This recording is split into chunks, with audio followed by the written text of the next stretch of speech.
अस्सलामुअलैकुम नाजरीन, आप देख रहे हैं JN न्यूज़ और मैं हूं आपकी होस्ट रुबीना चौधरी। सबसे पहले नजर डालते हैं आज की अहम खबरों पर।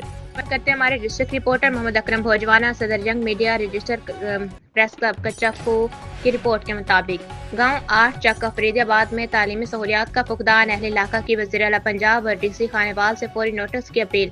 नवाही गांव 8 चक फरीदाबाद के मकीन बुनियादी तालीमी सहूलियात से महरूमी के बाद शदीद मुश्किलात का शिकार है। अहले इलाका के मुताबिक गाँव में कायम बॉयज़ प्राइमरी स्कूल 1974 और गर्ल्स प्राइमरी स्कूल 1986 आज तक प्राइमरी सतह से आगे तरक्की ना कर सके। सन 2016 में हुकूमती पॉलिसी के तहत दोनों स्कूलों को जम करके मॉडल एलिमेंट्री स्कूल का दर्जा दे दिया गया और इसे को एजुकेशन बना दिया गया।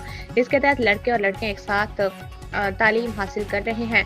मकामी आबादी जो ज़्यादातर रवायती पश्तून माशरे से ताल्लुक़ रखती है, इस फैसले को अपने माशरती इक़दार के मुनाफी करार दिया है। अहले इलाका का कहना है इस सूरत-ए-हाल का सबसे ज़्यादा नुकसान लड़कों को हो रहा है, क्योंकि 5वीं जमात के बाद इन्हें दूर दराज इलाकों के स्कूलों में जाना पड़ता है, जिसकी वजह से अक्सर बच्चे तालीम अधूरी छोड़ देते हैं। दूसरी जानिब लड़कियाँ 8वीं जमात तक यही तालीम हासिल कर लेती हैं।